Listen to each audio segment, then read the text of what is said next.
আসসালামু আলাইকুম। English agro ফার্মের নতুন ভিডিওতে আপনাদেরকে স্বাগত। আবারও আমরা একটা নতুন ভিডিওতে নিয়ে এসেছি যে আমাদের ফার্মের যে হাঁসগুলো রয়েছে সেই হাঁসগুলো নিয়ে। এখানে আমাদের যে ফার্মে যে হাঁসগুলো নিয়ে আসা হয়েছে সেই হাঁসগুলো মূলত লেয়ারের জন্য অর্থাৎ ডিমের জন্য এখানে রাখা হয়েছে। এই হাঁসগুলো নিয়ে নিয়ে আসা হয়েছে মোটামুটি ৩ মাস বয়স।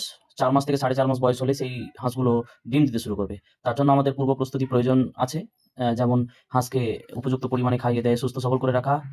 তারপর রেডি করে নিয়ে আসা হয়েছে এবং আমাদের ফার্মের পাশেই যেহেতু বড় একটা পুকুর আছে, সেহেতু এখানে হাঁসগুলো সাঁতার কাটার জন্য যথেষ্ট সুন্দর একটা পরিবেশ।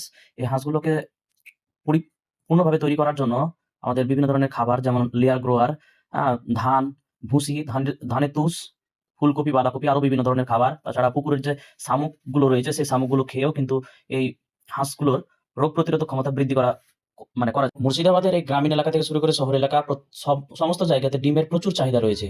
এজন্য এখানে লেয়ারের জন্য এই ফার্মটা তৈরি করা হয়েছে, যাতে আমরা এখান থেকে পর্যাপ্ত পরিমাণে ডিম সংগ্রহ করে বাজারে আমরা রপ্তানি করতে পারি।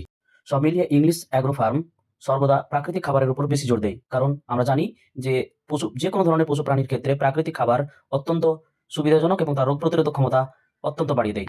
এজন্য আমরা এই ইংলিশ অ্যাগ্রো ফার্ম সর্বদা প্রাকৃতিক খাবারের উপর বেশি জোর দেই। আর এই সমস্ত পশু প্রাণীকে পালতে গেলে এদের ভালোবাসতে হয়, সৌন্দর্য উপলব্ধি করতে হয় এবং পরিশ্রমী, ধৈর্য, কর্মঠ, নতুন পথের সন্ধানী এবং প্রকৃতিকে জানতে হয়, তবে সফলতা আসে। যাই হোক, ইংলিশ অ্যাগ্রো ফার্ম তার আপন পথে এগিয়ে চলেছে এবং আপনাদের দোয়া প্রার্থনা করে। সর্বোপরি আপনারা আমাদের চ্যানেলের সঙ্গেই থাকবেন। পরবর্তী সময়ে বিভিন্ন ধরনের রোগ অর্থাৎ পশু প্রাণীদের যে বিভিন্ন ধরনের রোগগুলো হয় সেগুলো কিভাবে সমাধান করা যায়, অর্থাৎ ঘরোয়া পদ্ধতি থেকে শুরু করে ডাক্তারি পদ্ধতি, বিভিন্ন পদ্ধতি নিয়ে পরবর্তী সময়ে আলোচনা করা হবে। আজ এই পর্যন্ত, পরের ভিডিওতে দেখা হবে।